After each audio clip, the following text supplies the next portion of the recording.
Hello guys, this is Roger69501 and welcome to my channel. Well, on this video I'm gonna give you my thought for this one shot that used to be kind of like a trend back in the 90s between Marvel and DC.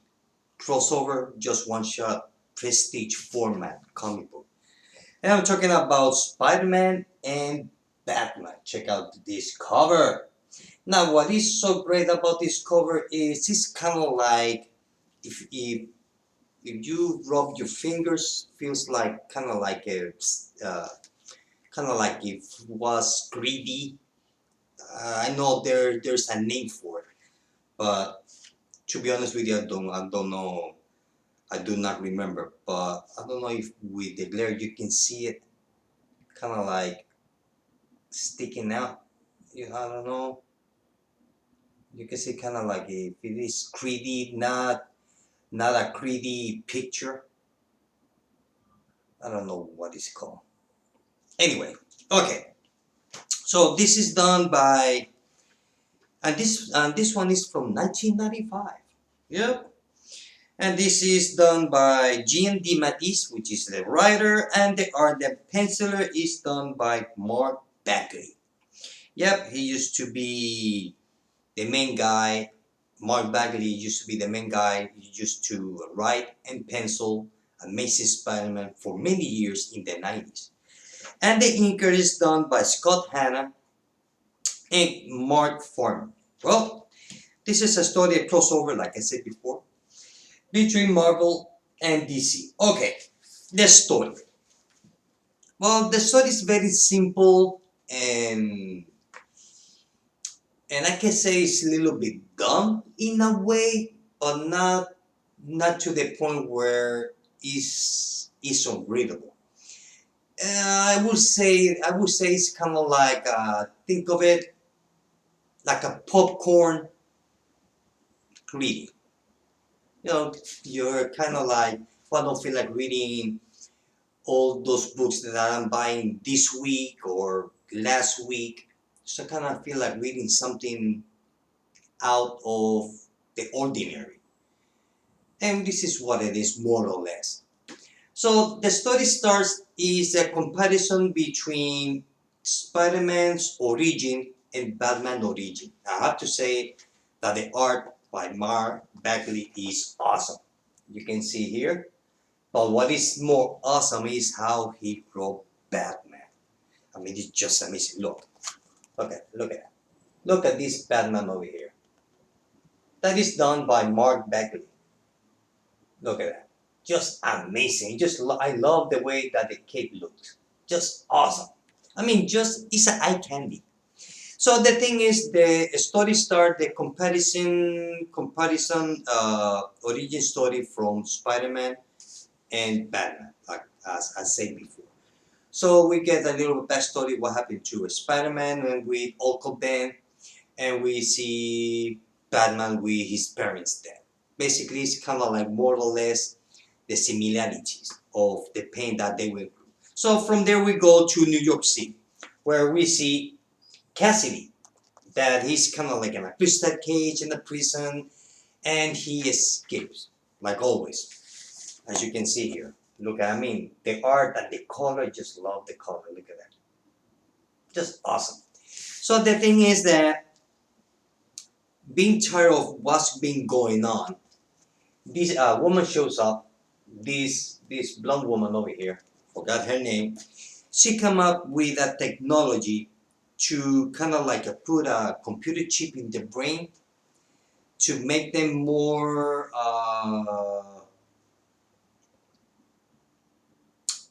docile, make him like obedience as a puppy, very gentle as a puppy. So, and that's what she does with Cassie, with Carnage. So she put that chip on the brain and he becomes like a puppy. Fine. And then she decides to go to Washington. But to go to Washington, she got to go through Gotham City. Now, this is a little bit of a problem that I have. I don't know if that was established only for the story or not, but seems like Marvel and DC, they are on the same universe. Kind of, because according to the story, New York City, in this case Spider-Man, is on the same universe as Gotham City. It's not like two separate universes that they combine together. No, they are both are on the same universe, which makes it a little bit more interesting, I would say. So I'm not sure about that, but hey, it was the 90s. What can I say? So we see once that is there, so we go to Gotham City, and we see a good old friend, the Joker, right here. Yep. So the thing is that he managed to escape, and he get apprehended by Batman again. I have to say that I love how Batman looks and the Joker. Now, if you look the Joker closely, it resembles a little bit of the Green Goblin from the Mark Bagley's run. Kind of the way that the long exaggerated chin kind of reminds me of the Green Goblin.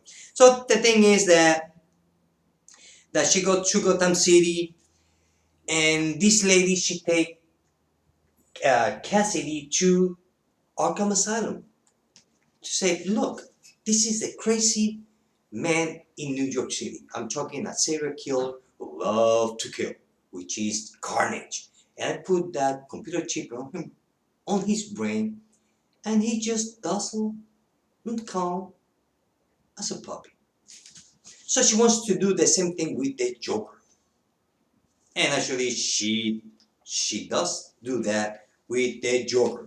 So from there, she makes like a press conference saying, well, from here we can see the Joker that he was crazy, and we have Carnage over here also, and look at them, they are like puppies.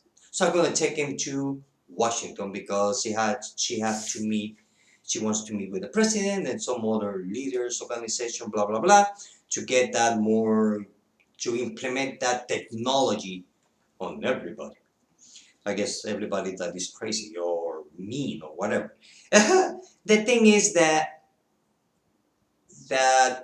doctor, she did not know that the Carnage symbol, it kind of like altered the chip, and he managed to regain his consciousness. So he becomes again the red crazy old teeth bad guy.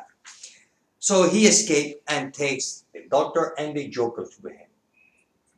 And then we see Batman showing up. Now, this is a fun part because this is the part where the bad guys get exchanged.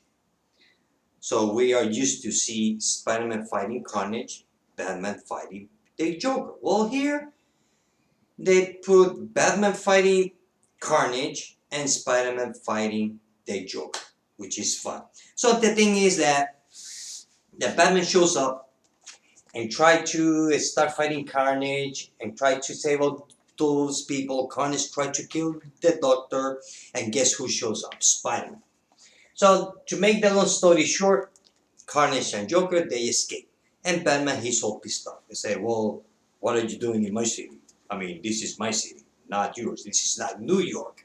So, back and forth. And Spider-Man goes like, well, excuse me. Really? They go back and forth. I have to say that I love the art. So it's very 90s style. I mean, you can even see it with the way that the panels are done.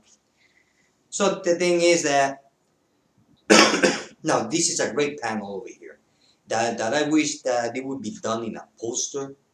This one over here. This one over here. Look at that. This one. Where we see the moon, Spider-Man top of the building, and Batman swinging down. Look at that. Just awesome. It would look nice on a poster. So the thing is that Batman tells Spider-Man, look, this is my city, I don't need your help, so get out of here. And Spider-Man says, well, guess what?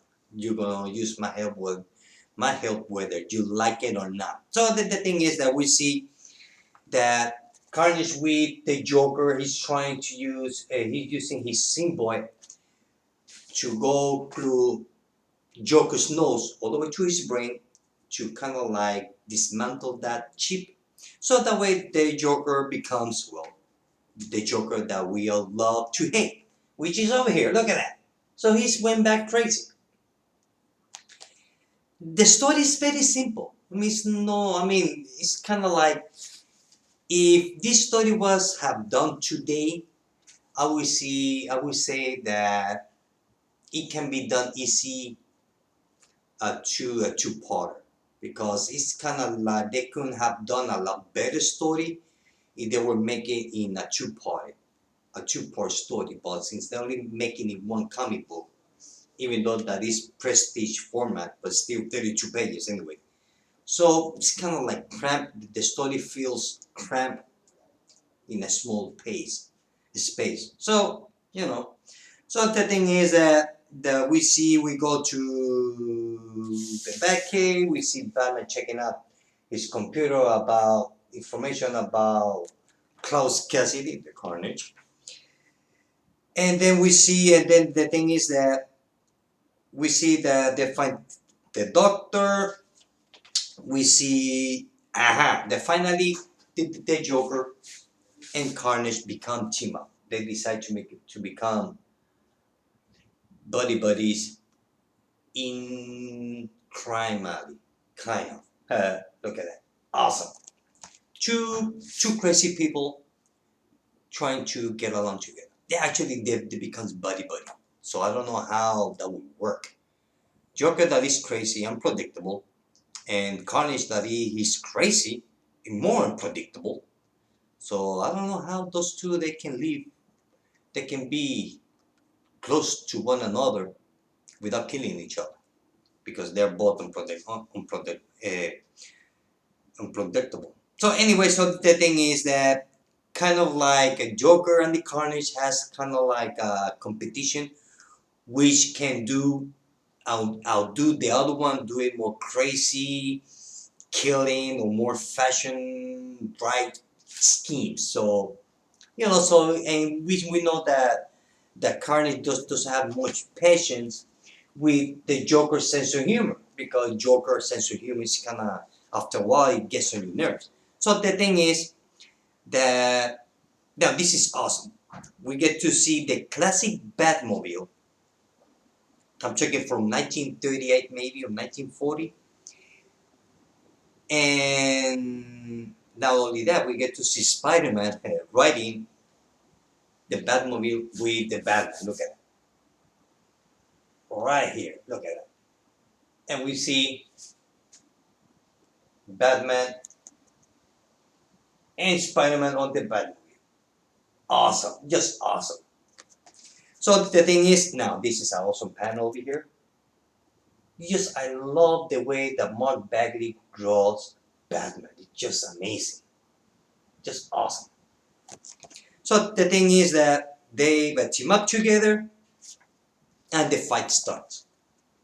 The thing is that Joker is working on a virus, like always. He's trying to get every man, woman, and child sick and get them crazy and make them kill each other, mass murder the Joker. And Carnage, he just love blood. What can I say? So it's just a big Royal Rumble. Look at that. So the thing is that eventually they all get.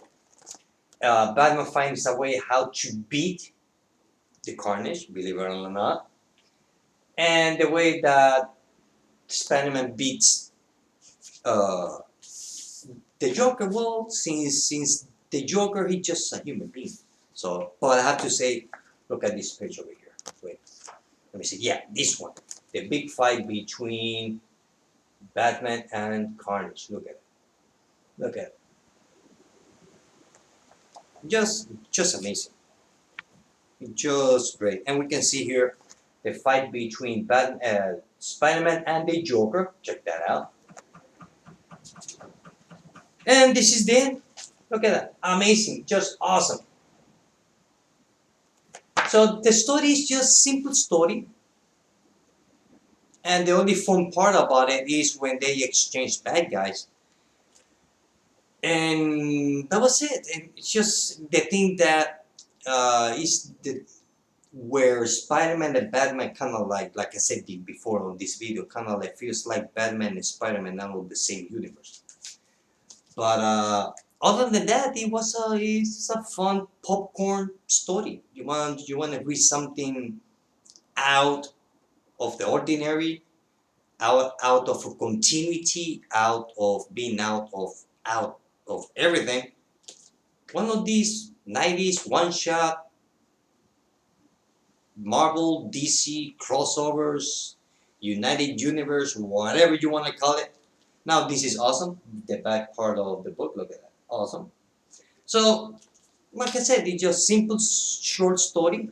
I would give it 4 out of 5 because it's not great like to go overboard, but it's not bad either. I mean, it's not bad. It's not like, well, this is a love story that you should not read. No, no, it's not. But it could be a lot better. I mean, I guess if they will make this with more pages, maybe, or two-parters, would be a lot better. They can go more in the point of Batman trying to understand Carnage, because here he understood Carnage real fast, and kind of like Spider-Man trying to figure out the Joker, which also here he figured out real quick.